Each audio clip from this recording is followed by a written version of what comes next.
Buenos días a todos. Gracias a Dios que podamos estar en su casa este domingo.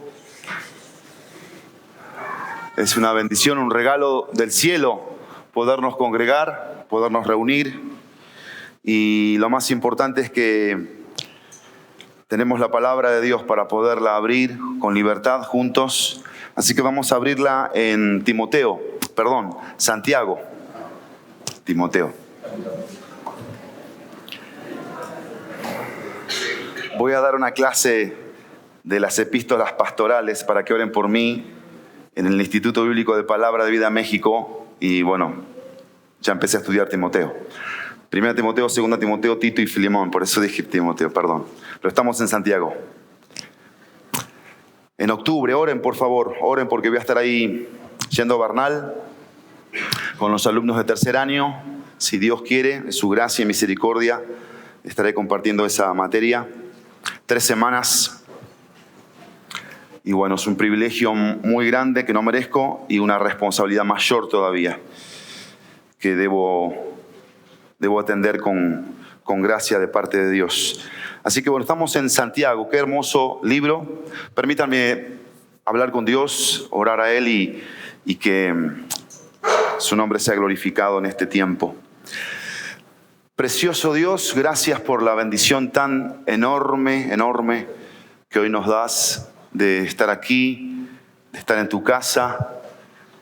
A través de estar aquí tú nos reorientas nuevamente hacia ti, hacia tu persona, a esa relación que tenemos personal contigo.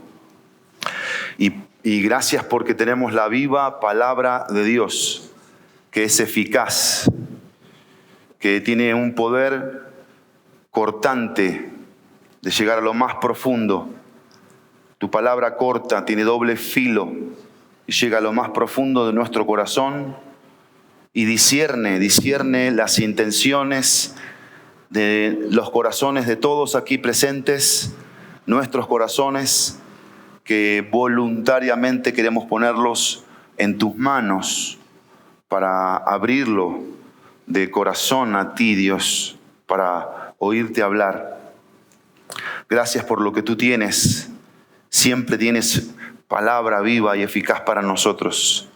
Y queremos, Padre, no ser solamente oidores, sino hacedores.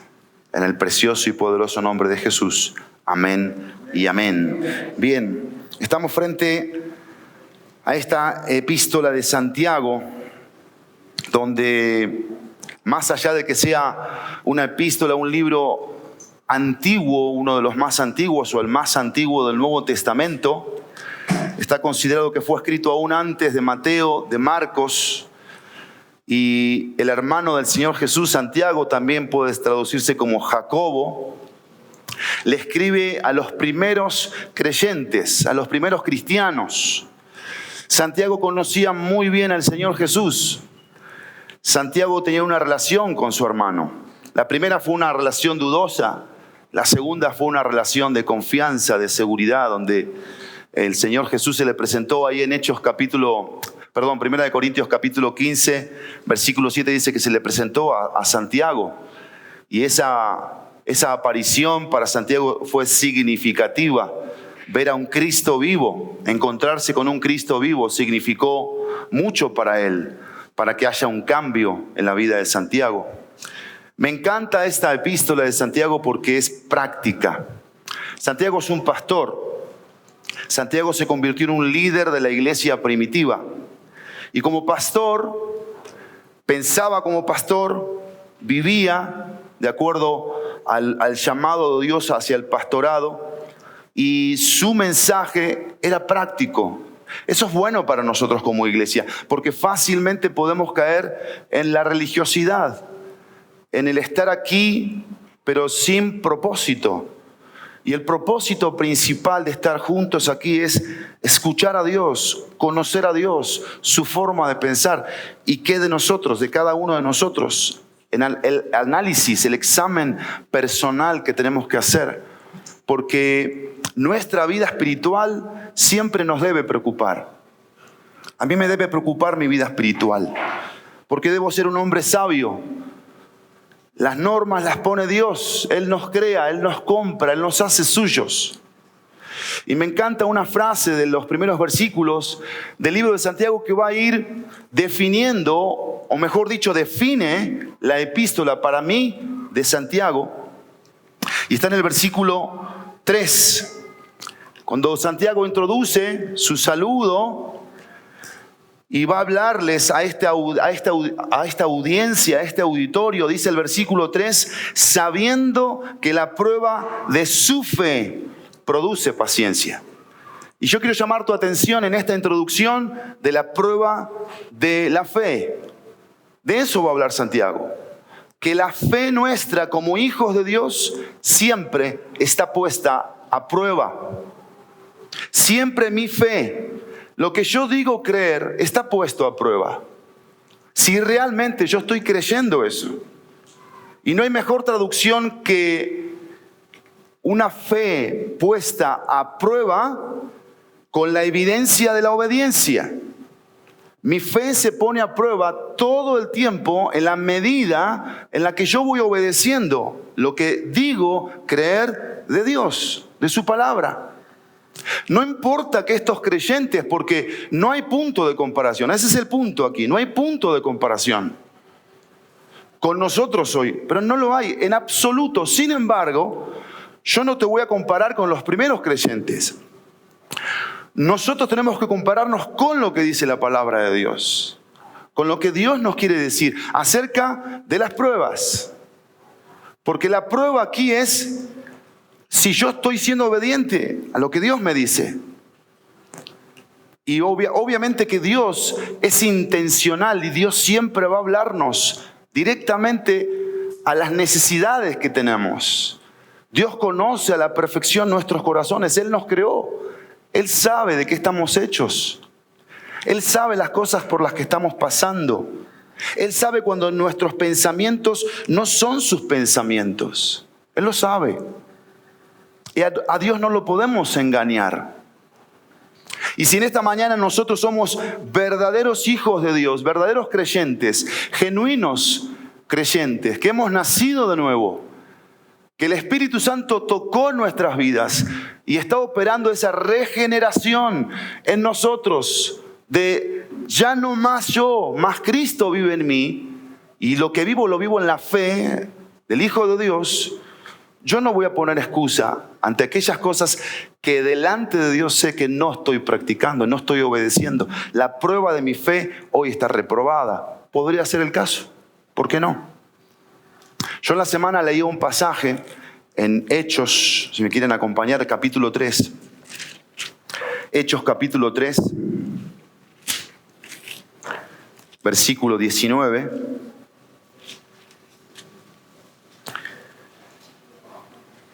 Y aquí tenemos la curación del cojo a través del milagro de Dios por medio de Pedro y de Juan, cuando llegan a la hora novena, a la hora de la oración al templo, y en donde siempre estaba diferentes tipos de auditorios alrededor de los mensajeros de Dios, auditorios dudosos, otros que cuestionaban la palabra de Dios, otros que se asombraban, otros que simplemente estaban ahí para hacer bulto, ¿sí? Y dice el versículo 19, mensaje profético, mensaje tomado del Antiguo Testamento de Pedro, y dice: por tanto, arrepiéntanse y conviértanse, para que sus pecados sean borrados, a fin de que tiempos de alivio vengan de la presencia del Señor. La 60 dice tiempos de refrigerio. Aquí dice la NBLA, tiempos de alivio. Pero el mensaje profético, que los profetas, sobre todo, todos los profetas, por cierto, no sobre todo, todos los profetas, hablaban del verdadero arrepentimiento, no del remordimiento, no de las lágrimas de cocodrilo, que lloramos pero no cambiamos. Porque el arrepentimiento no es volvernos a nosotros y decir, no, qué mal, qué mal, qué mal, qué mal, Pablo, qué mal. Qué mal lo tuyo, qué mal, qué mal. Eso no es arrepentimiento, eso es remordimiento. Porque el verdadero arrepentimiento significa volverse a Dios. volverse a Dios y con Dios arreglar el pecado, el problema. Eso es arrepentimiento. Y eso es algo que muestra la evidencia de una fe que está operando en los corazones de los creyentes, que produce genuinos arrepentimientos, que nos hace volver a Dios, nos hace ver a Dios, ver su santidad y ver nuestro pecado y arreglar ese asunto, arreglarlo. Porque hoy vamos a hablar del pecado. Tenemos que hablar del problema de cada uno de nosotros. ¿Cómo vamos a hablar de la cura? Por supuesto que sí. La cura es la palabra de Dios. Pero el problema de nuestros corazones es el pecado. Y cuando Santiago dice, sabiendo que la prueba de su fe, estaba hablando de eso. Nuestra fe todo el tiempo está puesta a prueba. Y ahí es donde Santiago va a generar, por medio del Espíritu de Dios, una activación en estos creyentes. Los va a activar a que la fe sea una fe activa, una fe puesta en acción. Porque así debe ser la fe de los hijos de Dios. Y por eso aquí Santiago va a hablar de la prueba que viene de Dios. ¿Y cómo podemos pasar la prueba? A través de la fe en Dios, porque confiamos en Dios y no dudamos de su amor hacia nosotros. Y buscamos sabiduría, su sabiduría para pasar esa prueba a través de lo que Él piensa. ¿Y qué es lo que tú dices de cómo yo voy a pasar esta prueba? Pero no es una prueba en función de lo que a veces nosotros pensamos que son las pruebas. Porque a veces estamos confundidos en cuanto al tema de las pruebas. Y pensamos que estamos en una prueba cuando la realidad es que no es una prueba. Es un resultado de malas decisiones. Y nos confundimos muchas veces porque la prueba de fe habla de la voluntad de Dios, de nuestra entrega a la voluntad de Dios, de nuestro precio por hacer la voluntad de Dios, por vivir piadosamente en un mundo corrupto, por vivir diferente en un mundo pecaminoso, por vivir consagrado al Señor, comprometido, responsable con Dios, en donde no soy religioso, en donde no me interesa la religiosidad, no me importa la religiosidad, porque Dios la vomita de su boca la religiosidad. A Dios le da asco la religiosidad.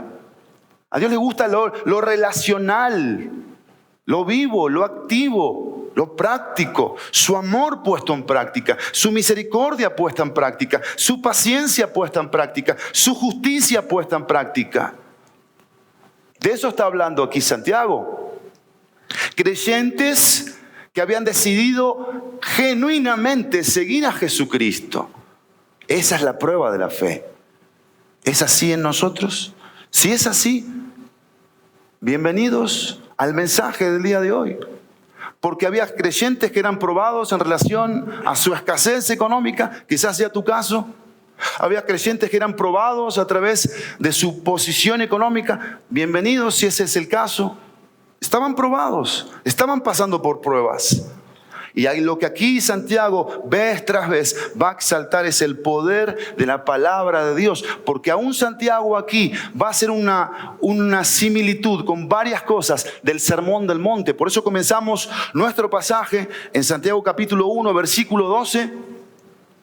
Donde dice así, vamos a leerlo hasta el versículo 18. Bienaventurado el hombre que persevera bajo la prueba. Porque una vez que ha sido aprobado, recibirá la corona de la vida que el Señor ha prometido a los que lo aman. Que nadie diga, cuando es tentado, soy tentado por Dios.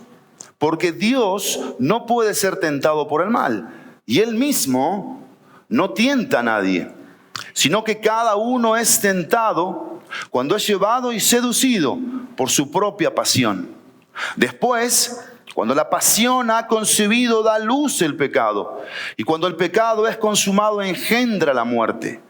Amados hermanos míos, no se engañen. Y quiero llamar tu atención a algo que Santiago repite 2 veces aquí. Versículo 9, dice el versículo 9, pero que el hermano dice. Y el 16, amados hermanos, le está hablando a creyentes, a personas que habían profesado fe en Jesucristo, que lo habían aceptado a Jesucristo, que Jesucristo era su Salvador y que también habían hecho de Jesucristo su Señor. Amados hermanos míos, dice Santiago, no se engañen. Toda buena dádiva y todo don perfecto viene de lo alto, desciende del Padre de las luces, con el cual no hay cambio ni sombra de variación. En el ejercicio de su voluntad, Él nos hizo nacer por la palabra de verdad, para que fuéramos las primicias de sus criaturas. Y aquí tenemos un pasaje en donde Santiago va a continuar en este contexto de las pruebas. Estamos en un contexto de pruebas para aquellos que profesan fe, la prueba de la fe. Entonces, si tú quieres poner algo ahí como título, ¿sí? Yo no sé por qué le falta tabla a Ana Victoria. Una tabla, por favor, para Ana Victoria. No las tablas de la ley, sino las tablas de los apuntes. Los adolescentes que se quedaron como León, ahí se quedó Sammy. Pongan ese título si quieren, la prueba de la fe. La verdadera prueba de la fe. Estamos en un contexto entonces de prueba. ¿Sí?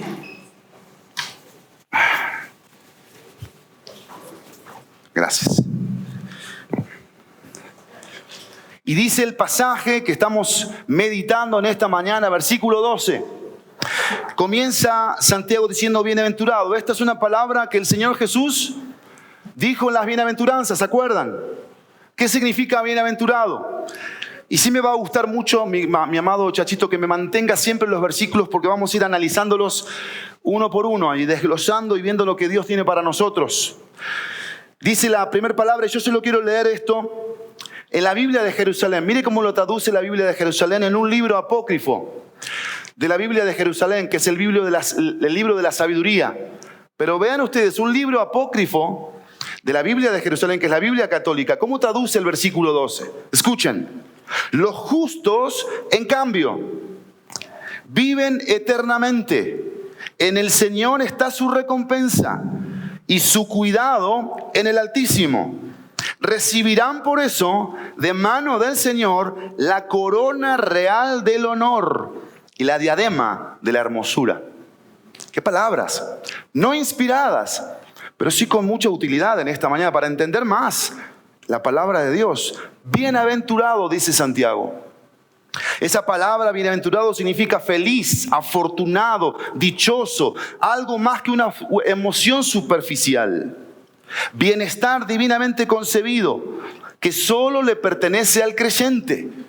Es decir, si tú y yo hoy estamos viviendo la prueba de la fe, estamos siendo bienaventurados, dichosos.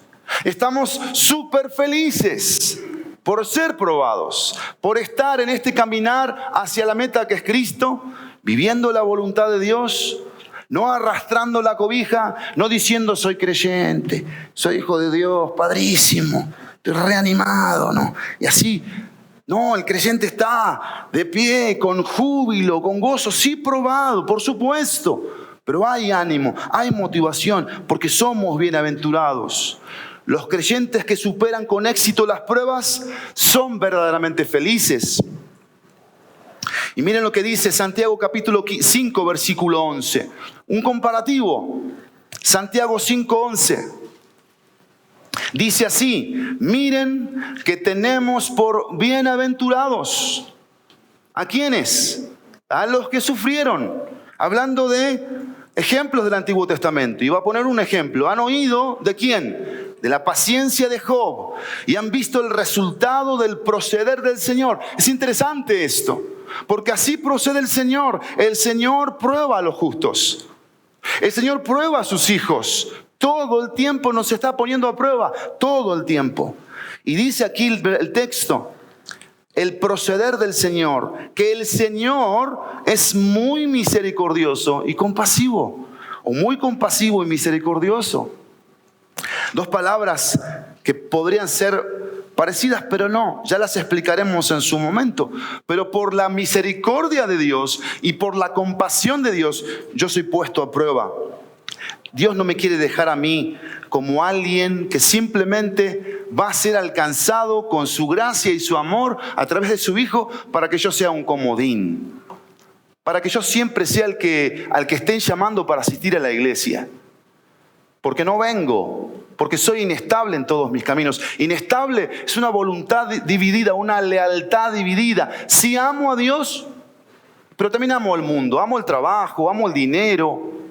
Santiago dice, eso no está bien, eso no es correcto. No podemos ser creyentes irresponsables. Tenemos que ejercer la responsabilidad como hijos de Dios. Y nuevamente, nuestra vida cristiana siempre nos debe preocupar. Siempre. Y no nos podemos conformar hasta lo que hoy hemos recibido o lo que hoy hemos aprendido, porque nunca va a ser suficiente para ser como Dios quiere que seamos. Santiago dice, bienaventurado el hombre. Cuando usa la palabra hombre, está hablando sí del varón, por supuesto, sí del hombre, pero también de la mujer. Está hablando al hombre y está hablando a la mujer. Y dice que persevera, que persevera. La idea es que por medio de las pruebas, un cristiano aprenderá a resistir con tenacidad la presión de una prueba hasta que Dios, en su tiempo, bajo su forma, la quite de nuestra vida. Dios sabe cuál es el momento señalado cuando Dios dice, ya la aprobaste. Pero eso es importante, estar bajo la prueba, pasar la prueba. También describe el proceso pasivo y doloroso de sobrevivir a una prueba y se centra en el resultado victorioso. Porque ¿cuál es la victoria del proceso de la prueba? Va de vuelta. ¿Cuál es la victoria del proceso de la prueba? La obediencia. ¿Qué tanto en ese proceso me fui peleando con Dios? ¿Qué tanto fui renegando de Dios? ¿Qué tanto le creía a la voz del enemigo o a la voz de mi carne, poniéndome como víctima porque estoy siendo probado? Y todo lo contrario, dije, acepto tu voluntad. Tú estás permitiendo esto para mi vida. Yo he decidido hacer tu voluntad. Como el salmista Asaf en el Salmo 63, que se empezó a quejar delante de Dios porque decía, yo he decidido ser puro, he decidido ser santo, he decidido ser justo, he decidido hacer tu voluntad. Y veo cómo prosperan los impíos. Veo cómo les va bien a la gente que no te ama, que no te honra, no te glorifica. Y Asaf, en el Salmo 73, llega un momento, en esa disyuntiva, en esa lucha espiritual, donde todo creyente pasa. Pero miren aquí que es importante esto, porque el salmista Asaf lo pasó en comunión con Dios, en su relación con Dios. Eso es el Salmo 73. Y en el versículo 17 dice Asaf, hasta que entrando en el santuario de Dios, comprendí, dice Asaf, entendí, me cayó el 20 de cuál es el fin de los impíos. ¿Cuál es el fin de un impío? ¿Cómo termina una persona que no es creyente? ¿Cuál es el final? Acá está hablando de un hombre dichoso. ¿Cuántos se sienten dichosos aquí por ser hijos de Dios? Por pasar por pruebas. Quizás hoy no estás pasando la prueba de la enfermedad, no tienes una enfermedad terminal. Quizás hoy no estás teniendo un problema en tu matrimonio, donde tu matrimonio está en la cuerda floja entre si siguen o no siguen, si se van a separar o divorciar. Quizás hoy no estás teniendo un problema económico, pero hoy tienes una responsabilidad, hoy tienes una prueba delante de Dios. Y es que seas obediente a Dios. ¿En qué? En amar al prójimo como amamos a Dios, en perdonar, en servir, en prepararnos todos los días, de lunes a sábado, para llegar el domingo y ofrecerle a Dios una adoración pura que Él se merece como su pueblo, donde voy ejercitando mis oídos espirituales, escuchando la voz de Dios, santificándome, porque la palabra me santifica. Santifícalos en tu verdad, tu palabra es la verdad. Y yo llego el domingo preparado a su presencia. No llego desprevenido, no llego con las manos vacías a la casa del Señor. Siempre llego con algo para ofrecerle al Señor. Lo más importante, un corazón genuino, un corazón sincero, un corazón que le ame con todo y no a medias. persevera. Es interesante esto, porque una persona que persevera nunca va a renunciar a su fe que lo salvó. Una persona que persevera no renuncia a la fe que lo salva. Porque hay genuinidad, hay un verdadero nacimiento ahí. Entonces, ¿qué significa esto? ¿Qué significa esto? ¿Se apartan los verdaderos creyentes o no se apartan? ¿Se alejan del Señor los verdaderos creyentes o no se alejan? Aquí Santiago nos está dejando ver que el verdadero creyente persevera. Persevera. Porque no puede renunciar a su fe. Y vamos a ver en el contexto que hoy estamos leyendo que muchos profesan fe, pero no verdadera, falsa. Porque a la primera de la prueba, porque a veces las pruebas son eclesiásticas, son congregacionales. ¿Qué hacemos? Criticamos a las autoridades espirituales de esa iglesia. Y decimos, yo no me congrego más ahí, porque ahí esto y ahí los hermanos son esto y son una bola de esto y acá y allá. Entonces bajamos la mirada. Estamos diluyendo el Evangelio. El Evangelio es Jesucristo. Y el verdadero creyente persevera. Este concepto está muy relacionado con la seguridad eterna y la perseverancia del creyente. Estamos seguros de lo que somos. Somos hijos de Dios. Y dice Santiago, bienaventurado el hombre que persevera bajo la prueba. Vean esto, bajo la prueba. Porque evidentemente la prueba es un momento de presión. Y yo no sé tú, pero cuando yo me casé, yo estaba y sigo estando perdidamente enamorado de mi esposa. Pero yo no tenía ni idea de lo que era estar casado. Ni idea. Y que iba a ser un tiempo bajo presión.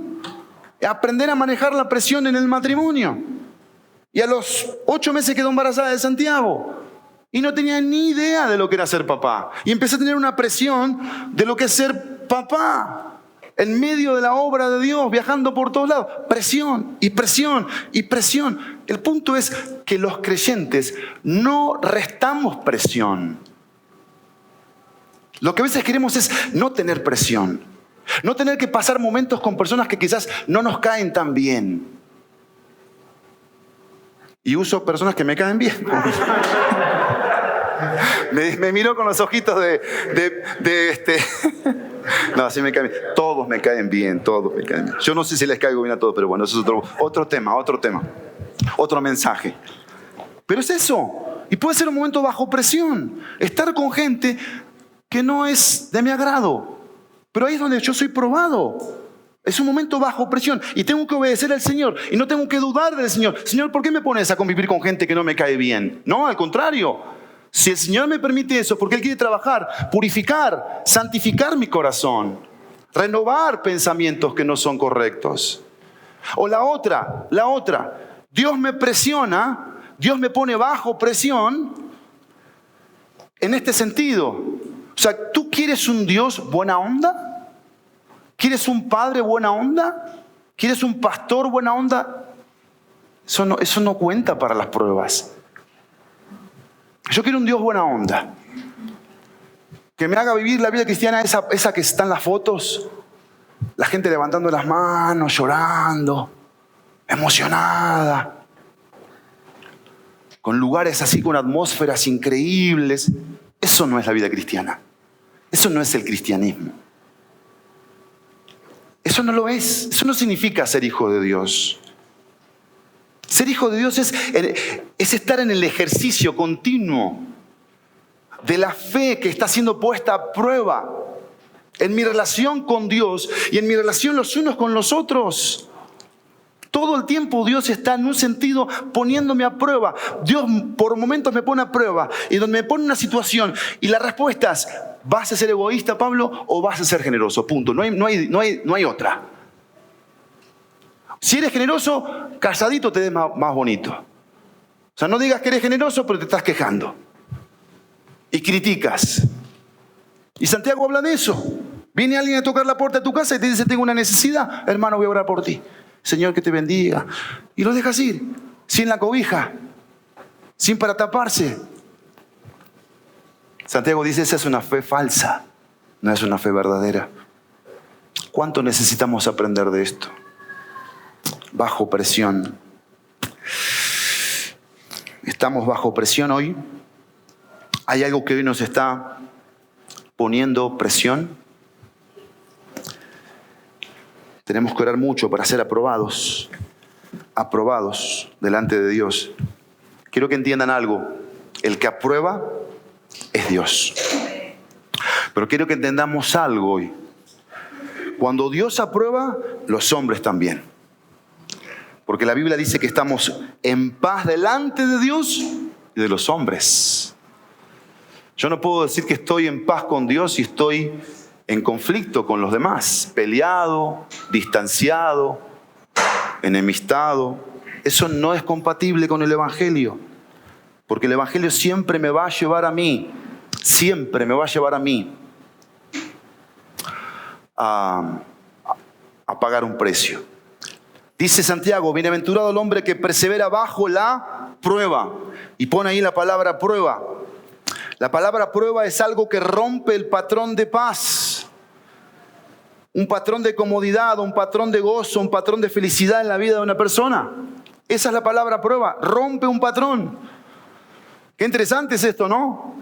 Cuando los patrones en nuestra vida de orden, de limpieza y de comodidad se rompen por una prueba que Dios permite que venga a nuestra vida.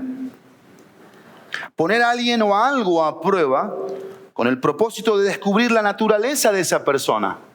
Porque Dios quiere ver qué es lo que está viendo en nuestro interior. Por supuesto, lo más importante aquí que estamos hablando en un contexto de hijos de Dios, personas que han aceptado a Jesucristo como su Salvador. Y que no nos medimos entre nosotros, no nos comparamos entre nosotros. Nuestra medida es Dios, es el varón perfecto, son las santas escrituras. Y nunca vamos a poder decir nosotros, aquí ninguno de nosotros, que somos mejores unos de otros. Somos todos pecadores en un proceso de santificación, de madurez espiritual. Miren, cuando volvamos al versículo 4 del capítulo 1 de Santiago. Vean lo que dice aquí, que es importante recordarlo. Cuando dice, sabiendo que la prueba de su fe produce paciencia, versículo 4, y que la paciencia tenga su perfecto resultado. ¿Cuál es el perfecto resultado de la paciencia? La paciencia es el proceso, es la perseverancia en medio de la prueba, obedeciendo a Dios, temiendo a Dios, queriendo hacer su voluntad, amándolo a Él, creyendo que Él es Dios y que no dudo de Él. Y dice el versículo, ¿para qué? ¿Para qué? ¿Se acuerdan qué significa para qué? Paremos y veamos cuál es el propósito de que Dios me está probando. Vean lo que dice. Para que sean perfectos y completos. Las dos palabras son similares. La perfección y ser completos habla de la madurez espiritual. Qué hermoso es Dios. Qué hermoso es Dios. Porque Dios quiere que seamos completos, que no nos falte nada, que no estemos necesitando, como hoy me decía Lali, de que seamos creyentes de carretilla, que siempre nos estén cargando y llevando para todos lados. ¿Cuándo vamos a dejar de ser creyentes de carretilla? O como yo le dije hoy, que estaba bien inspirado en la mañana, creyentes albanil, 1 de cal y 3 de arena. Entiéndase. Qué profundo es el pastor. No, qué barro. Qué bruto. Un domingo sí, 3 no. Un día obedezco, 3 no. Un día amo, 3 no. 3 odio. No es así. No es así. Así no es el cristianismo. Porque así no es Cristo. Así no es Dios. ¿Se imaginan que nuestra relación con Dios se comparara con nosotros? Que nosotros fuéramos el punto de comparación, estaríamos pero fritos. Y por eso necesitamos aprender tanto en esta mañana. Dios permite las pruebas para afirmar en nosotros su carácter, su fortaleza y dejarnos ver qué tipo de fe tenemos. Es decir, una pregunta que tengo para ti y para mí. ¿Cómo se va a desarrollar mi fe en el caminar al cielo? ¿Qué es lo que Santiago va a enseñar aquí? Va a hablar de la lengua. No te esperes al capítulo 3 para decir, no, mejor me espero para aprender qué significa ser prudente y cuándo debo hablar y cuándo no, cuándo debo callarme y cuándo debo hablar, cómo debo hablar. O la distinción, que hacemos distinciones y a este lo tratamos de una forma y a este de otra. Y Santiago dice, esto no debe ser así. La fe tiene que llevarnos a tratar a todos por igual. Porque todos para Dios son iguales, pecadores que necesitan de Cristo, con el mismo problema que todos tenemos hoy. El problema es que tenemos incredulidad de Dios, no le creemos a Dios. Y por eso estamos hoy aquí, para que aprendamos a creerle. ¿Y cómo se va a desarrollar esa fe en el caminar al cielo? Cada prueba se convierte en una evaluación de la fe, cada prueba. Dios diseñó esa prueba. Me encanta esto, porque las pruebas vienen de Dios. Y Dios las piensa. Y dice, a ver, Pablito Sebastián Ferrer y Jara, 47 años, naciste acá, y yo permití esto para tu vida, etc. Bueno, yo te quiero probar acá, Pablo, y te quiero probar acá, Pablo, te quiero probar acá, Pablo. Yo la diseño para ti, perfectamente para ti. De igual forma para cada uno con nombre y apellido. Porque por eso es un Padre Dios. Es el Padre, como leíamos, ¿de qué? De las luces. Es el creador, es la fuente de todo. Y eso es hermoso. Porque no me está probando el pastor. No me está probando mi jefe del trabajo. No me está probando mi esposa. No me prueba el presidente ni la economía. Me prueba Dios. Y eso es hermoso. Porque Dios es bueno. Porque Dios es amor. Dios es amor. Así que para eso es la prueba. Para fortalecer nuestra fe en Él. ¿Qué tanto estamos creyéndole a Dios? ¿Qué tanto nuestra fe está firme? Si el creyente no pasa la prueba, respondiendo de una forma incorrecta, dudando de Dios, bueno, evidentemente, aquí estamos reprobando. Y ahí es donde entra la tentación en medio de la prueba. Porque saben que la palabra prueba y la palabra tentación en el griego son las mismas palabras. Peirazo es la palabra en griego. Entonces yo en medio de la prueba puedo ser tentado. ¿A qué? A dudar de Dios. Puedo ser tentado a desobedecer a Dios. Y donde Santiago aquí va a entrar en una forma psicológica, espiritual, pero psicológica, a trabajar en la cabecita, en la forma de pensar de los creyentes aquí.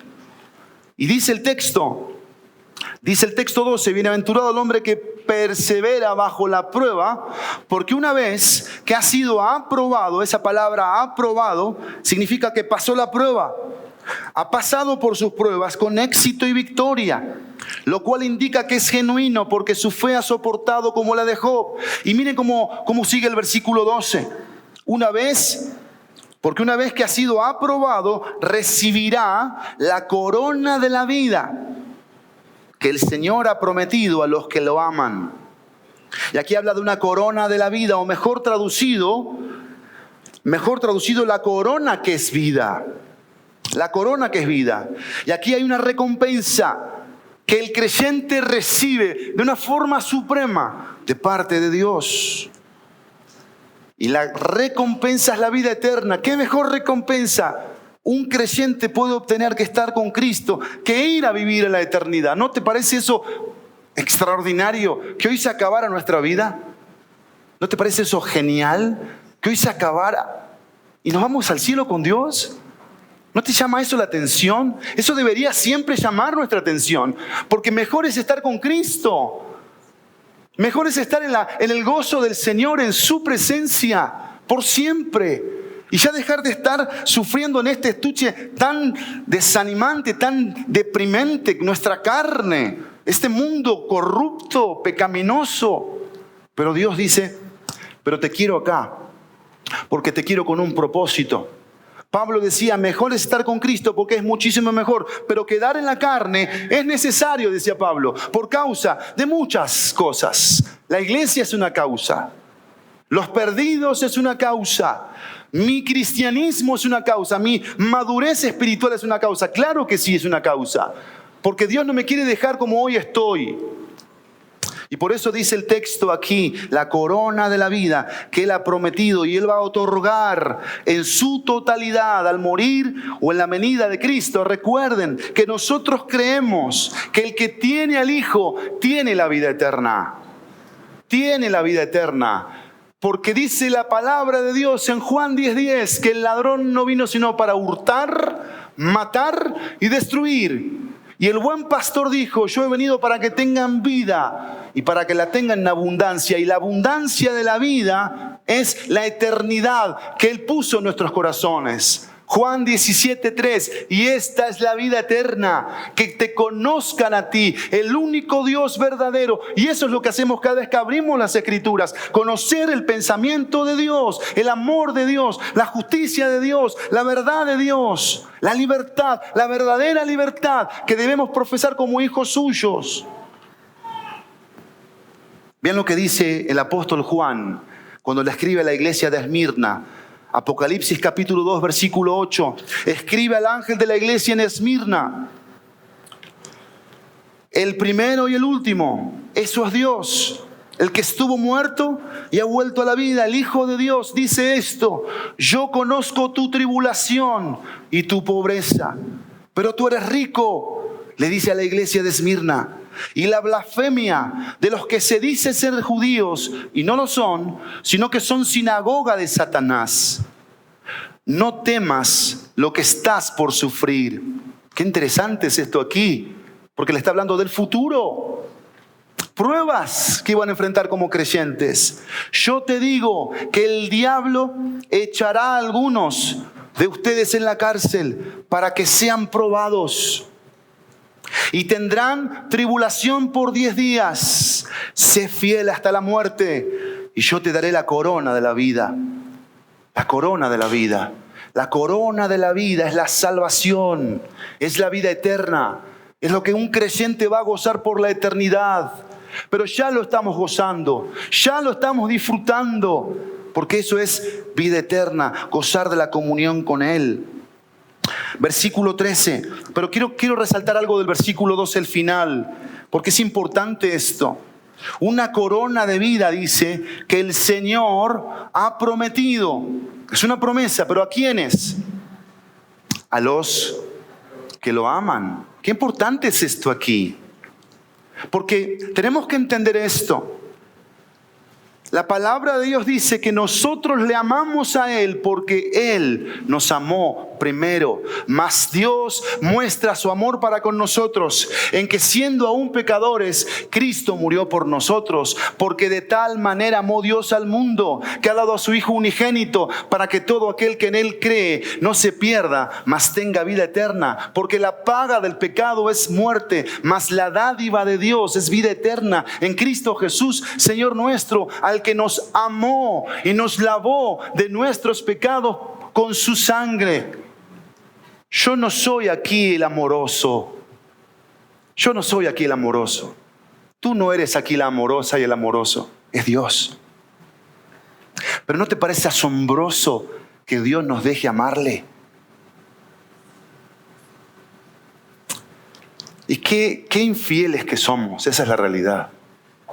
Qué infieles que somos en el amor a Dios. Cuánto coqueteamos con el mundo, con el pecado. Cuánto nos encanta el mundo y el pecado. Y en muchos se pueden ver en sus fotos de perfil. Cómo nos encanta coquetear, viejo. ¿Qué queremos proyectar con eso? ¿Que somos bonitos? Listo, ya está. Eres bonita, eres bonito. ¿Está bien? ¿Qué ganaste con eso? ¿De qué te sirvió eso? Como si lo físico fuese lo más importante para Dios. Gracias a Dios que nos dio un esqueleto y diferentes estuches, donde el estuche nunca va a ser lo más importante, el color de tus ojos, cuánto pelo tengas en la cabeza, la altura, eso no es importante. Si eres chaparro, alto, gordo, flaco, eso no es importante. Pero ¿con qué madurez vemos nosotros la vida? ¿Tras qué cosas están yendo nuestro corazón?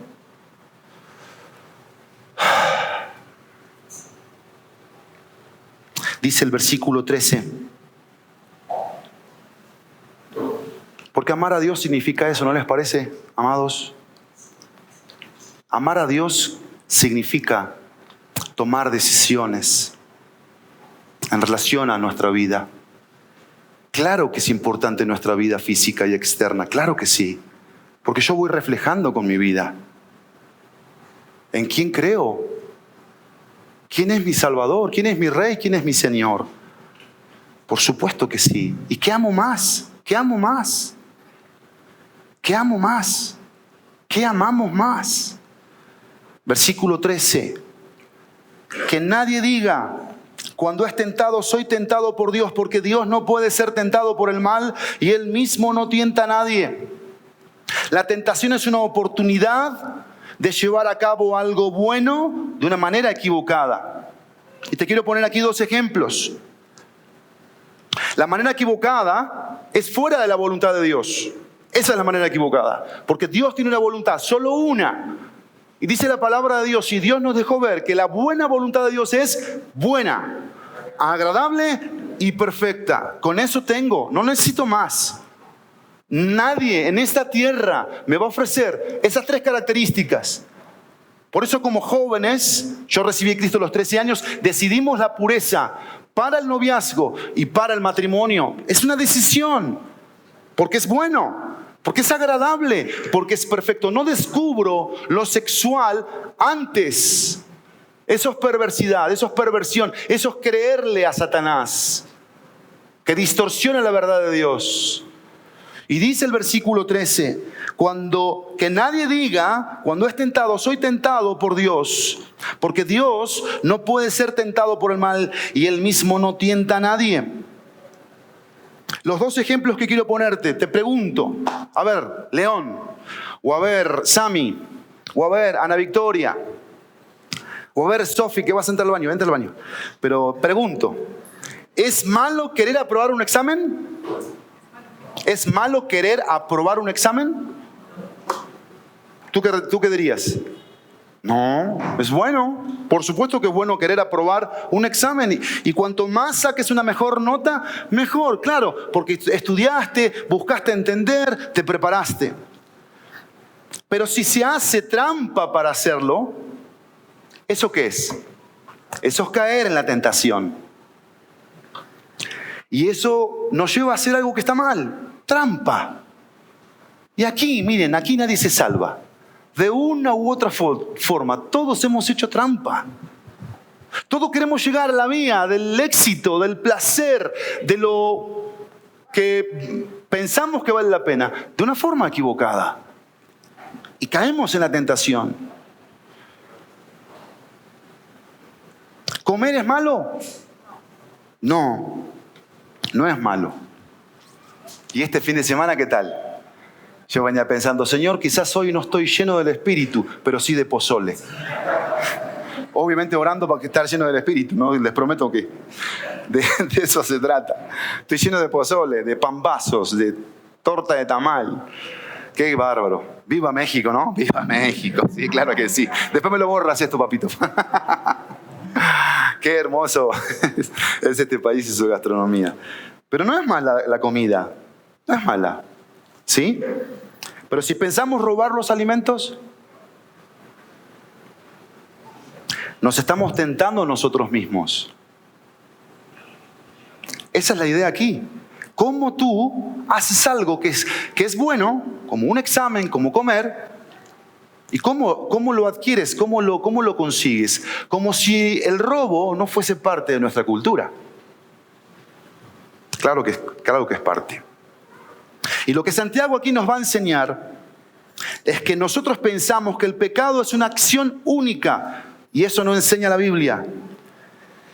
Dios nos quiere enseñar que es un proceso el pecado, un proceso.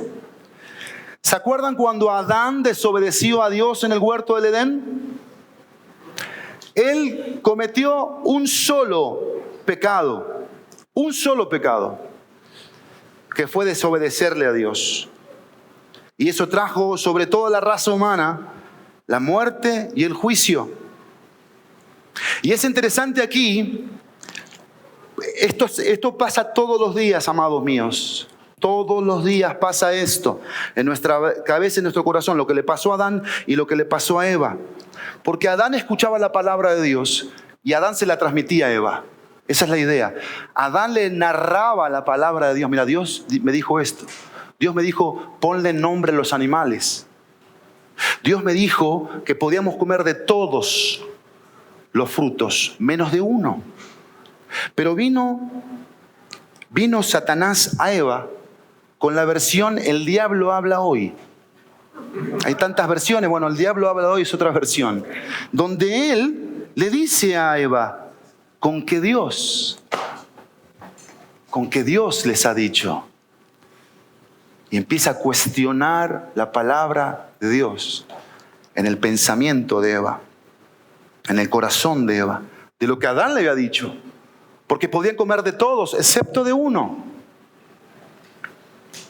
El punto de Santiago es que cada circunstancia difícil que llega a la vida de un creyente puede fortalecerlo si obedece a Dios y permanece confiado en su cuidado. Puede convertirse en una proposición al mal si el creyente elige dudar de Dios y desobedecer su palabra. Quiero resaltar esto.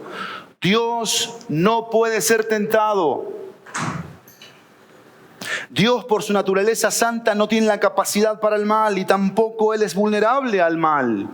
Dios es santo, su carácter es santo. Vean lo que dice Habacuc, capítulo 1, versículo 13, la primera frase. Solo la primera frase, la parte A. Dice esto de Dios: muy limpios son tus ojos para mirar el mal, y no puedes contemplar la opresión. Dios es santo. Y nosotros como creyentes sabemos eso, tenemos conocimiento de la santidad, de la limpieza de Dios. Y así como Dios no puede ser tentado, Él mismo, dice la palabra de Dios, no tienta a nadie. Dios no pone situaciones en nuestra vida para que nosotros pequemos. No, Dios no es el tentador, Dios prueba. Dios dispone que las pruebas ocurran, pero Él no tienta. Vean lo que dice 1 Corintios capítulo 10, versículo 13. Y yo lo traduje así en mis notas, porque la palabra que aparece como tentación es la palabra prueba. Vean cómo cambia el sentido del versículo. 1 Corintios 10, 13 dice así: no les ha sobrevenido ninguna prueba que no sea común a los hombres. Fiel es Dios, que no permitirá que ustedes sean probados más allá de lo que puedan soportar, sino que con la prueba proveerá también la vía de escape, a fin de que puedan resistirla. Porque Dios no quiere que resistamos las tentaciones, sí las pruebas de fe, que nos llevan a obedecerle a Él, a ser más santos. Dios quiere que huyamos de las tentaciones. Claro que sí. Ahora, acá el punto de este texto es que cada uno de nosotros elegimos la salida de Dios. Dios siempre en las pruebas pone una salida. O también elegimos ceder, dudar y caer, pecar. Y quiero decirte en esta mañana que el que tiene el nombre de tentador no es Dios, sino Satanás. Vean lo que dice la palabra de Dios en Mateo 4, versículo 3. ¿Se acuerdan, no? Jesús se va al desierto y deja de comer 40 días y 40 noches. Y se le acercó, dice el versículo 3, y acercándose ¿quién? ¿Quién se acercó a Jesús? El tentador. ¿Quién es el tentador aquí? Satanás, el diablo. Y le dijo: si eres hijo de Dios, ordena que estas piedras se conviertan en pan. Otro texto, 1 Tesalonicenses 3:5. Aquí tenemos a un apóstol Pablo preocupado por la iglesia de Tesalónica, preocupado por la fe de los creyentes. Y dice el versículo 5 del capítulo 3 de Primera de Tesalonicenses: por eso también yo, cuando ya no pude soportar más, envié a Timoteo para informarme de su fe, por temor a que el tentador los hubiera tentado y que nuestro trabajo hubiera sido en vano. Lo que quiero dejarte en claro en esta mañana, que Satanás es el tentador. Y tienes que entender esto. Tenemos que entender esto. Satanás se mueve en el campo de nuestros deseos. Satanás sabe lo que a nosotros nos gusta. Ese es el punto aquí. Él siempre se mueve en el campo de nuestros deseos. Así que mi decisión ante la tentación me revelará que amo más. Mi decisión ante la tentación me revelará qué es lo que yo amo más. Y por eso dice aquí Santiago en el versículo 14, sino que cada uno es tentado. Y miren, aquí Santiago va a hacer algo. Va a decir, no le eches la culpa a Satanás. Tampoco le eches la culpa a Dios más adelante. Por eso dice que toda buena dádiva y todo don perfecto, toda acción de amor y de gracia viene de Dios. Y sí existe el tentador, pero dice el versículo 14 que dice, sino que cada uno somos nosotros mismos, que tenemos deseos, gustos, que no son los deseos ni los gustos de Dios. De nuestra concupiscencia, dice la 60. Dice el versículo aquí, sino que cada uno es tentado cuando es llevado y seducido por su propia pasión. Cada uno. La palabra llevado o atraído contiene la idea de la carnada, ¿sí? Que se pone en una trampa. Y aquí yo le pedí a un hermano que me prestara esto. Yo tengo aquí un anzuelo. Ningún pez muerde un anzuelo que está vacío. Todos los anzuelos que quieren obtener un pez tienen que tener una carnada. Y miren esto que es interesante aquí. Dependiendo del tipo de la carnada, el tamaño del pez. Dependiendo del tipo. Acá tengo una carnada chiquita. Acá tengo otra más grande. Y dependiendo del tipo de carnada, el tamaño del pez. Y en donde el cazador hace lo mismo. ¿Saben lo que hace el cazador? Hace estrategias para hacer que la presa salga de su escondite y esté vulnerable para poderla matar, atacar. Eso hace el enemigo. Y hay algo interesante aquí. Cuando el buen pescador, y acá tengo buenos pescadores, espero que sean de almas también algún día, pescadores de almas, está aquí, el pez empieza a hacer esto. Empieza poco a poquito. Y un buen pescador, ¿qué hace? Tira. Hace una presión hacia afuera. Eso hace la tentación. Nos jala. ¿Hacia qué? Hacia el pecado. Puede ser el placer el pecado. Puede ser el dinero el pecado. Y nos jala, nos tironea. Esa es la idea, nos tironea. Hacia lo que quiere el tentador. Hacia lo que quiere mi naturaleza, mi carne, mi pecaminosidad. Y aquí dice el texto, cada uno es tentado, cada uno. Porque la idea aquí tanto del pescador como del cazador son dos cosas. Número uno es atraer. ¿Sí? Quizás para Luis una tentación son los tacos al pastor.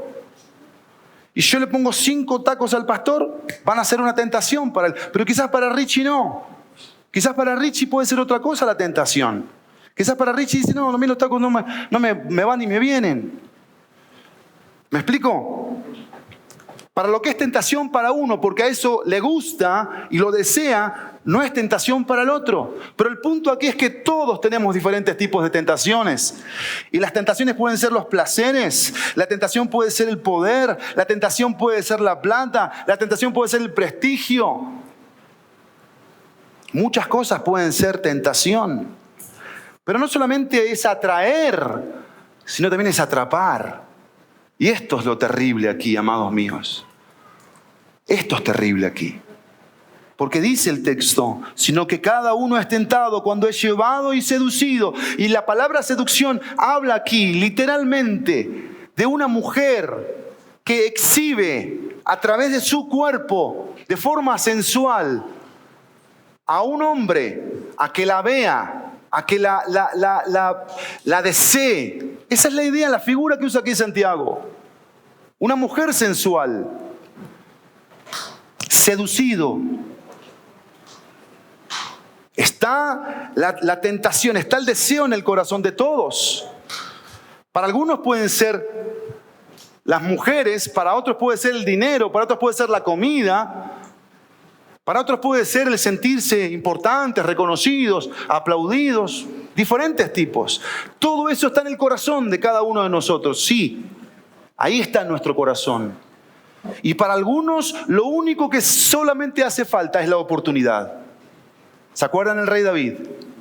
El rey David salió a la azotea, no se fue a la guerra ese día, a pelear la batalla, la buena batalla.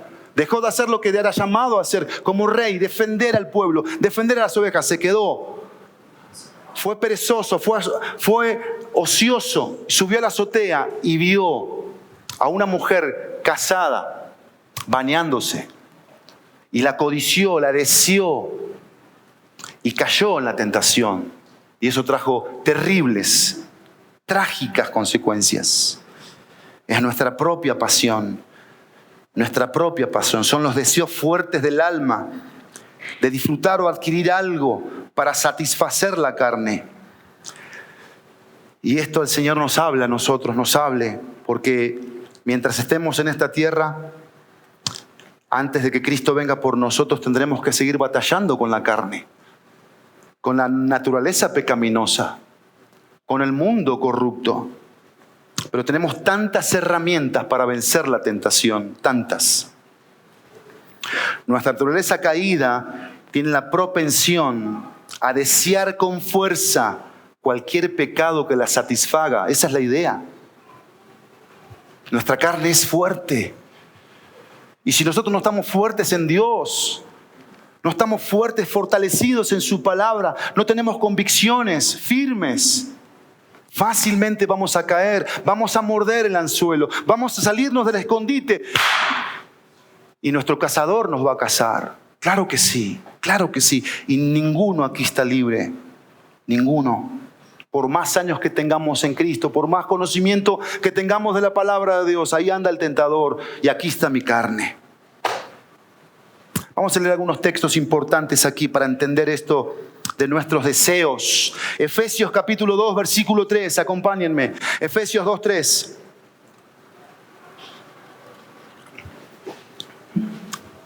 Dice Efesios capítulo 2, versículo 3, hablando de nuestra vida sin Cristo, antes de ser convertidos al Señor. Entre ellos, nosotros, también todos nosotros en otro tiempo vivíamos ¿en qué? En las pasiones de nuestra carne, satisfaciendo los deseos de la carne y de la mente. ¿Y éramos qué? Por naturaleza, hijos de ira. Lo mismo que los demás. Vamos a buscar otro texto. Segunda de Pedro, capítulo 1, versículo 4. Segunda de Pedro 1, 4.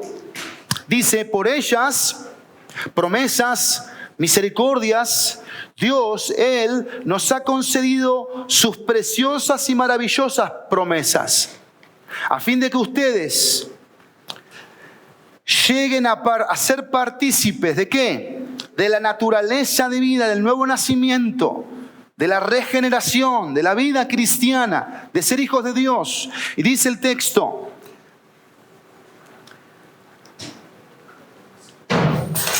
habiendo escapado de la corrupción que hay en el mundo por causa de los malos deseos. Vean aquí lo que el apóstol Pedro pone en la mente de los creyentes, que también eran expatriados, que estamos en un mundo que es corrupto que piensa mal, que siente mal, que actúa mal. Pero ahí estamos nosotros, los cristianos, los que profesamos fe en Jesucristo. Y dice Pedro, recuerda que tú fuiste rescatado de esto y que tú sentías y deseabas igual. Así era tu vida antes. Y miren lo que dice el Señor Jesús. Mateo capítulo 15, versículo 18 y 19.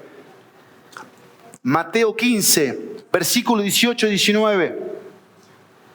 Pero lo que sale de la boca proviene del corazón. Y eso es lo que contamina al hombre. Porque del corazón provienen malos pensamientos, homicidios, adulterios, fornicaciones, robos, falsos testimonios y calumnias. Del corazón. Y hoy nos vemos en el espejo y nos decimos qué buenos que somos, ¿no? Qué buena persona que soy, qué bárbaro. No. Nuestro corazón es perverso, amado, amada. Y lo será hasta que Cristo venga a buscarnos, hasta que Él nos llame a su presencia. La mentira estará presente hasta que seamos glorificados. El adulterio estará presente hasta que seamos glorificados. La fornicación estará presente hasta que seamos glorificados. El odio estará presente hasta que seamos glorificados. El egoísmo estará presente hasta que seamos glorificados. La duda estará presente hasta que Él nos llame a su presencia. Entonces, tenemos tanto, ¿por qué esforzarnos? Propósitos para trabajar cada día en nuestro cristianismo, en nuestra santificación, en nuestra pureza. Y el versículo 15 dice así: después, cuando la pasión ha concebido, porque acá va a poner, después de poner el ejemplo de la mujer sensual, pone el ejemplo de que esa mujer va a gestar un embrión en su interior. ¿Sí? Y dice el versículo 15, después la pasión ha concebido, da luz el pecado, y cuando el pecado es consumado, engendra la muerte. Ese embrión fue creciendo y creciendo. Miren, los escritores, yo fui asombrado por esto, hablan de que hay pecados que tardan años en madurar. Años. Pero en un momento salen. Y cuando salen, traen muerte. Traen destrucción. Traen consecuencias, traen tristeza, traen dolor. Por eso yo tengo que pensar en esta mañana. Porque miren, está la parejita, los novios, que dicen, oye, es sábado, mis papás no están en casa. ¿Qué te parece si vamos a ver una película? Sí, padrísimo, vamos a ver una película. Pero vieron más que una película. Y tuvieron relaciones sexuales. Y cuando llegan a la consejería, le dicen al pastor, pastor, no sabemos cómo pasó. Así dicen, no sabemos cómo pasó. Pero pasó. Porque esa es la naturaleza pecaminosa. Somos conscientes de que eso algo va a traer en algún momento, eso fomentar carne. ¿Por qué no se fueron a un lugar público a leer la Biblia y a orar? ¿O qué nada más los novios de hace 25 o 30 años hacíamos eso nada más?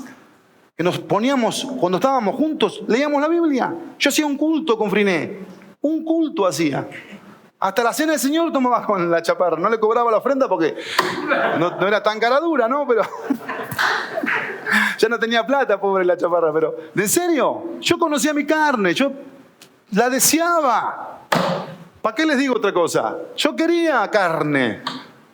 Pero no, o sea, no. Y de eso se trata esto. Y nosotros nos ponemos, y aún habiendo caído, nos ponemos muchas veces dignos. No sé cómo pasó, pastor. Hay un proceso donde nosotros vamos cediendo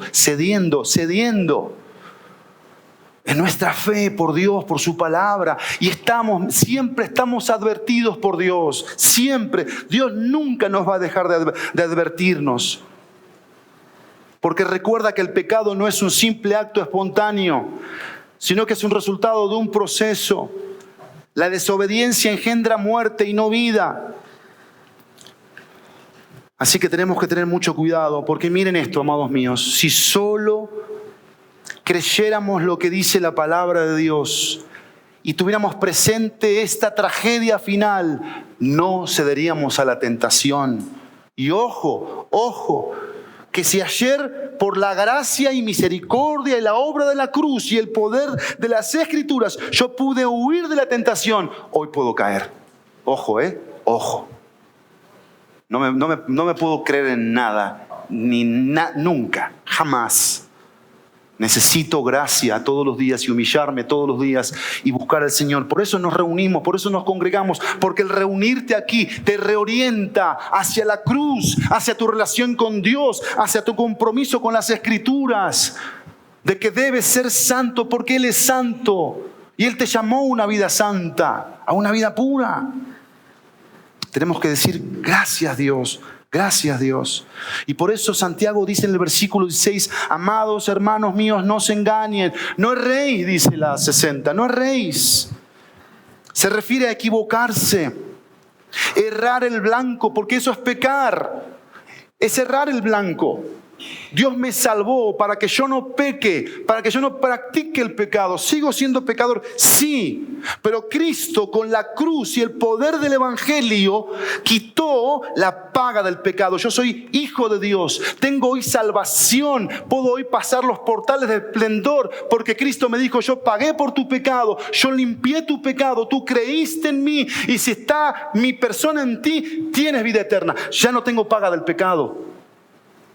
En cuanto a la vida espiritual, sí tengo paga del pecado. Si yo, Pablo, hoy miento, va a haber consecuencias. Pero soy salvo. Lo segundo que quitó Jesucristo es el poder del pecado. Antes yo era un esclavo del pecado. El pecado era mi amo. Él decía y yo obedecía. Pero cuando Cristo entró en mí, ya Cristo es mi amo. Cristo es mi Señor. Y yo puedo voluntariamente decirle, sí, Señor, te voy a obedecer. Pero hay una mala noticia. Hoy no tenemos libertad sobre la presencia del pecado. El pecado habita en nosotros. Y eso nos tiene que hacer humillarnos, porque eso nos vuelve miserables. Y por eso buscamos gracia de parte de Dios. Yo no sé tú, pero cuando peco me siento tan mal, se me va la paz. Y cuando dice aquí, mira, el versículo 15, después, cuando la pasión ha sido concebido, da a luz el pecado, se evidencia el pecado, se deja ver. Y miren cómo termina el texto. Y cuando el pecado es consumado, ya se ejecutó, ¿cómo termina? Engendra la muerte. Y yo me ponía a pensar en la palabra muerte. Porque no solamente yo pierdo mi comunión con Dios, no pierdo mi salvación, eso no se pierde. Ya lo vimos en el versículo 12. Hay vida eterna, segura, por siempre, pero sí hay muerte. ¿Qué significa la palabra muerte aquí? Separación, consecuencias. Mi vida se mancha. Pero ¿sabes qué? Hay muerte al gozo. Hay muerte a la felicidad. Hay muerte al entusiasmo. Hay muerte a la comunión. Por eso ya muchos no se congregan. Porque ya murieron a la comunión. Los unos con los otros. No les interesa estarse reuniendo. Ya murieron. Y se separaron, se enfriaron. El pecado lo hizo. En su interior le creyeron más a Satanás que a Dios. La importancia de reunirse. Esto no es un invento pastoral. Esto es un invento de Dios. Y cuando yo peco, mata eso en mi vida. ¿Y cuántas cosas quiere matar el pecado en mi vida? Por eso tenemos que tener una actitud temerosa ante Dios y ante el pecado. Y mira, yo te doy un consejo, que es el mismo consejo que me doy. No eches la culpa a nadie. No le eches la culpa a nadie. Confesá, arrepentite. Lo más que puedas, arrepentite. Vuélvete un profesional en el arrepentimiento, genuino arrepentimiento. Y vamos a ver cuánto vamos a dejar de pecar. Por supuesto que Cada día va a ser un tema, cada día hasta que Cristo venga, pero no va a ser un tema tan grande, tan serio, tan delicado, porque lo estamos atendiendo y lo estamos atendiendo. No vaya a ser como que se va generando y se va gestando, y cuando sale un pecado que destruye iglesias, familias, salud. Y por eso el versículo 16 es un antes y un después. Porque antes, Santiago dice, no vas a querer echarle la culpa a Dios, a Satanás. Tú y yo somos los responsables. Y dice el versículo 16, no erremos, no nos engañemos. Y dice el 17, toda buena dádiva y todo don perfecto viene de lo alto, desciende del Padre de las luces, con el cual no hay cambio ni sombra de variación. Qué hermoso versículo es este 17. Me encanta este versículo. Vamos a prestarle atención. Toda buena dádiva y todo don. La palabra don aquí es una acción de parte de Dios. Y la palabra dádiva es un regalo concreto que Dios ofrece.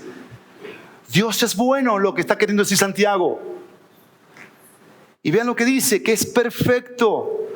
Tanto la dádiva como el don es perfecto, sin ningún defecto. Tenemos que entender esto, iglesia, familia, aquí. Una de las artimañas del enemigo es convencernos de que nuestro Padre está en nuestra contra, que no nos ama o que no nos cuida. Cuando Satanás se acercó a Eva, le insinuó que Dios no la amaba porque no le permitía comer del fruto prohibido. Cuando Satanás tentó al Señor Jesús, suscitó la cuestión del hambre, diciendo en efecto, si tu Padre te ama, ¿por qué tienes hambre? Porque así trabaja Satanás.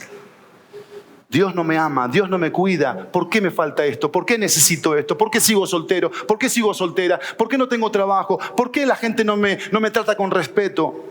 Y decimos que Dios es el responsable de todo eso. ¿Saben qué? Vamos a exaltar en esta mañana. Vamos a exaltar que Dios es bueno. Miren el Salmo 100, versículo 5. Qué hermoso versículo. Salmo 100, versículo 5. Dios es bueno. Dios es bueno y no nos tenemos que cansar de repetirlo. Salmo 100, versículo 5. Porque el Señor es bueno. Para siempre es su misericordia y su fidelidad por todas las generaciones. ¿Nosotros hoy creemos que Dios es bueno? Sí. ¿Nosotros creemos que Dios es misericordioso? Sí. ¿Por qué? Porque yo lo he visto. Tú lo has visto. Qué bueno es Dios, ¿no? Qué misericordioso. ¿Pero qué crees? Las futuras generaciones también. Y Dios trabajará con esas futuras generaciones, pero nunca van a poder negar que Dios es bueno. Serán rebeldes, lucharán. Dios es bueno. Dios es misericordioso. Y por eso Romanos 8:28 que dice, un versículo que como creyentes tenemos que masticar, meditar. Romanos 8:28. Porque en esa bondad de Dios, en ese propósito soberano de Dios, en esta vida cristiana, dice el versículo 28, en la que Él nos ha puesto, y sabemos que para los que aman a Dios, todas las cosas cooperan para bien. Esto es, para los que son llamados conforme a su propósito, porque Él es bueno. Él es bueno. Dios es bueno y obra a través de su esencia y siempre obra así. Siempre obra así.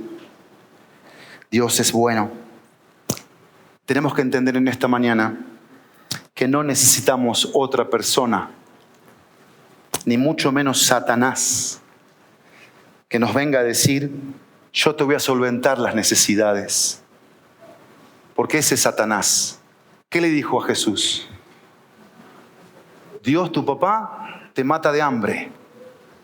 ¿Y qué le dijo? Mirá, ahí tienes piedras. Di que se conviertan en pan.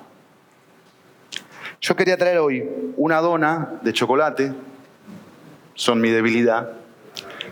Y quería poner el anzuelo. Pero después iba a usar a alguien aquí del público para ponerle la dona.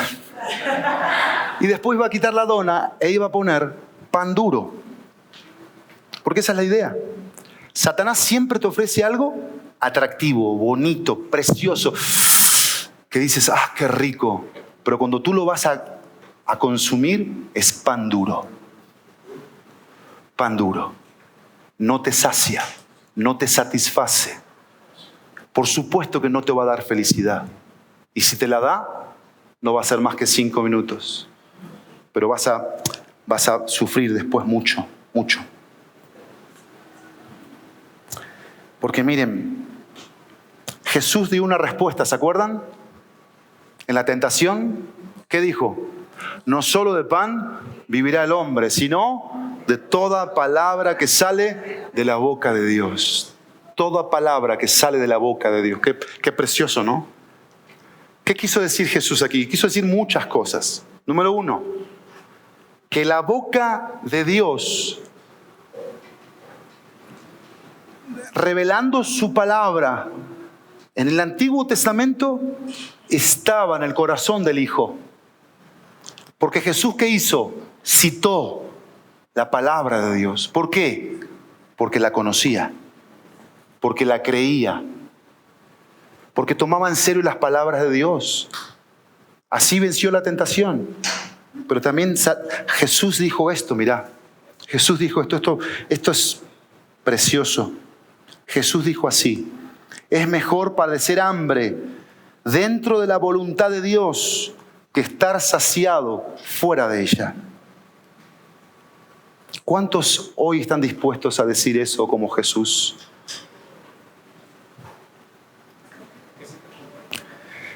Es mejor padecer hambre dentro de la voluntad de Dios que estar saciado fuera de ella. No, eso es una frase, no es una cita, que sacamos como conclusión de la respuesta de Jesús, que es: yo prefiero la palabra de Dios, que trae verdadera satisfacción a mi alma, aunque no tenga pan, aunque hoy no tenga la provisión, pero no quiero salirme de la voluntad de Dios. No quiero salirme de la voluntad de Dios. Y sé que me he pasado del tiempo, no me pusieron tiempo hoy, no sé por qué razón, pero déjenme terminar. Los que tengan que irse, sé que tienen que hacerlo por otros compromisos y no pasa nada. Pero esto es importante para concluir. Dios es bueno. Yo solo lo necesito a Él. Pero miren, amados míos, porque esto nos pasa. Una vez que empezamos a dudar de la bondad de Dios, seremos atraídos a los ofrecimientos de Satanás. Y así los deseos normales internos morderán su carnada. Porque estamos dudando de que Dios es bueno, de que Dios nos ama.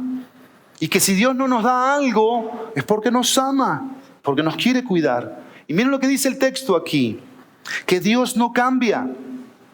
Dice el versículo 17, toda buena dádiva y todo don perfecto viene de lo alto de Dios, desciende del Padre de las luces. Padre de las luces es que Él es el Padre de la creación.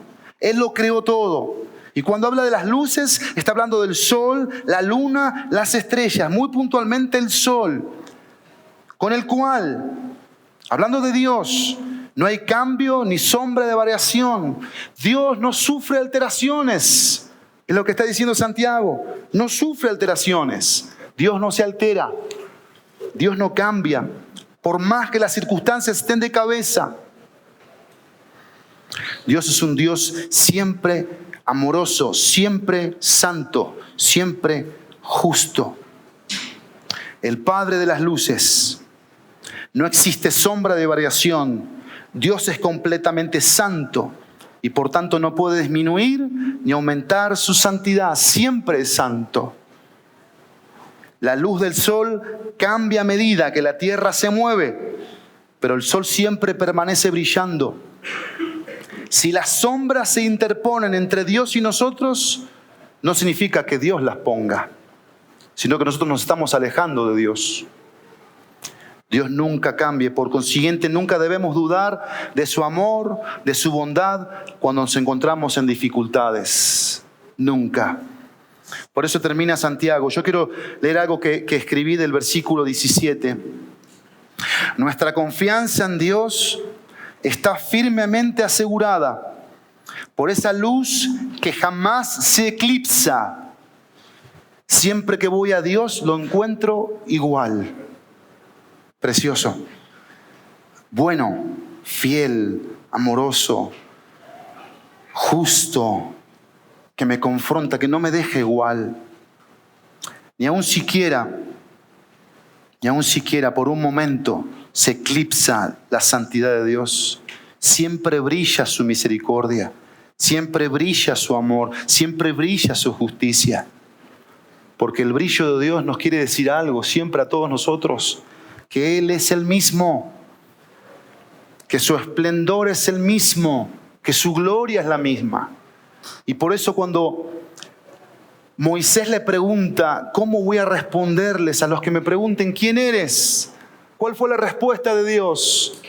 Yo soy el que soy. Yo soy el que soy. ¿Qué significaba eso?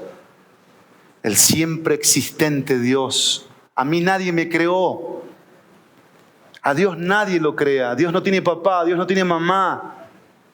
Dios es siempre existente y nosotros creemos en el Dios creacionista, en el Dios del Génesis.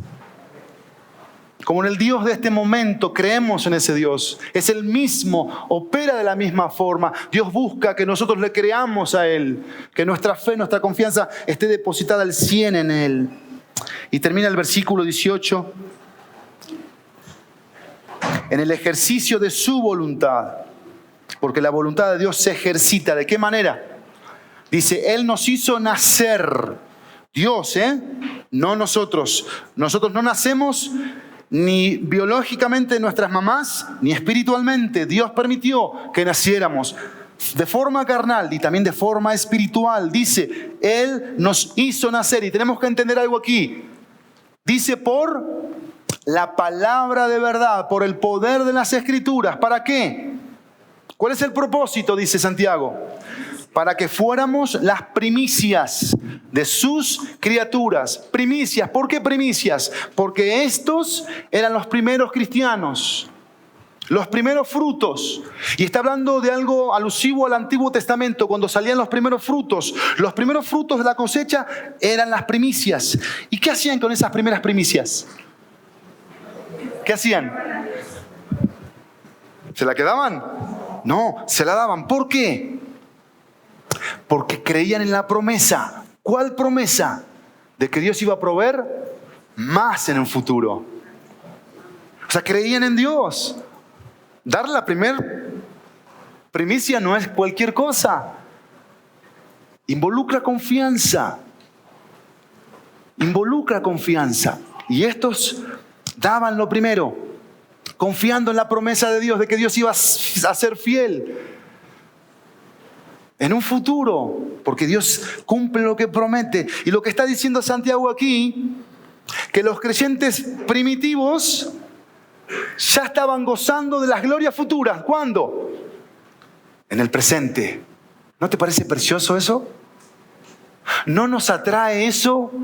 Amar más los procesos de Dios que acceder a lo vano, a lo vil de la tentación. ¿Estás gozando hoy de la gloria que Él promete para el futuro, pero hoy ya la puedes tener? Porque eres hijo, porque eres hija, te estás gozando en Dios. ¿Estás seguro, segura de esta gloria que viene de parte de Dios a tu corazón, que no es vana? Y qué hermoso es esto, porque esto nos invita a mirar. Nos invita a mirar nuestro presente, pero también a mirar nuestro futuro. Porque tenemos que estar preparados para nuevos creyentes.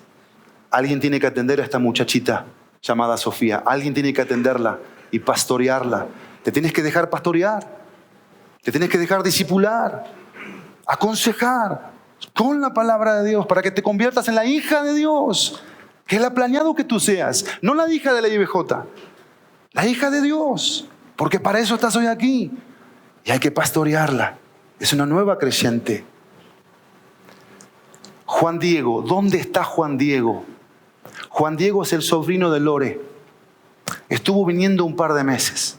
¿Dónde está hoy Juan Diego? Está en algún lado. ¿Quién se va a calentar por ese muchacho? ¿Quién lo va a ir a buscar a su casa, a la gotera, a tocarle la puerta, a decirle, Juan Diego, ¿por qué no te he visto? Ven que te quiero discipular. Tiene unos problemitas aquí en la cabecita. Pero llegó. Fue tocado en la boda de Lore y César.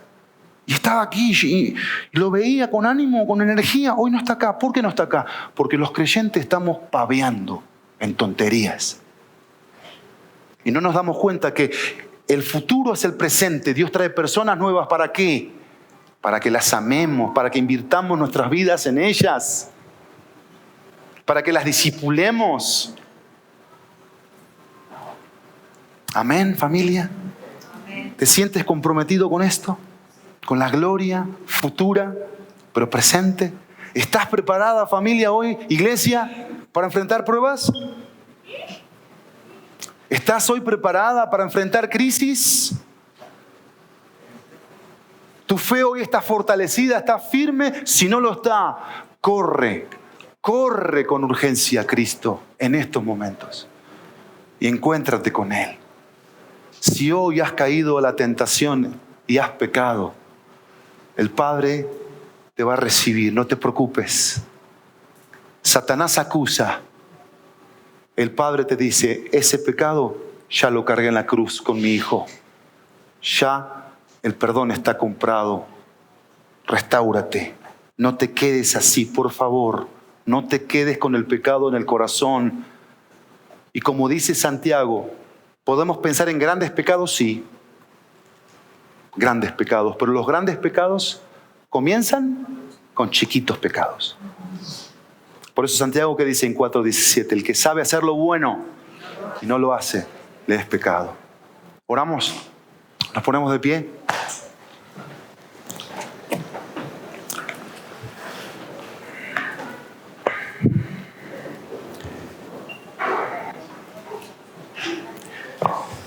Vamos a buscar al Señor, vamos a buscar su rostro para que Él aplique su palabra.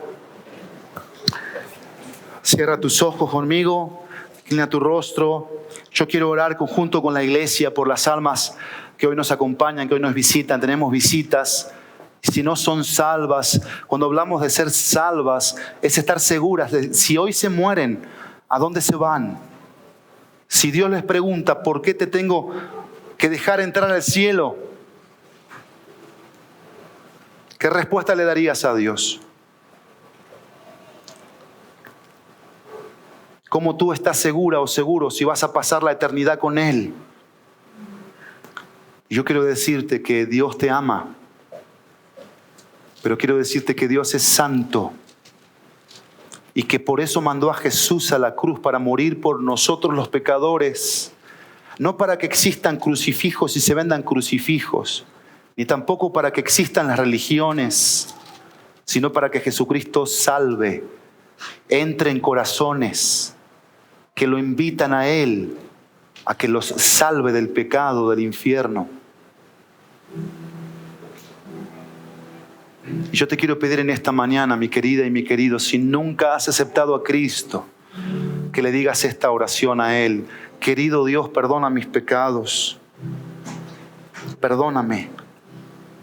Vengo ante ti, que eres el Padre, Creador, Salvador. Busco paz de ti, busco perdón. Quiero recibir a Jesús, tu Hijo, como mi Salvador personal. Sálvame, Jesucristo, sálvame. Entra en mi corazón, dame la vida eterna. Necesito de ti, Jesucristo. Si hiciste esta oración de recibir a Jesucristo, por favor, compártelo con alguien. Compártelo con las personas que te invitaron. No te vayas sin Jesucristo en tu corazón. Y familia, si hay algo que hoy esté mal entre Dios y nosotros, vamos a arreglar nuestras cuentas con Él.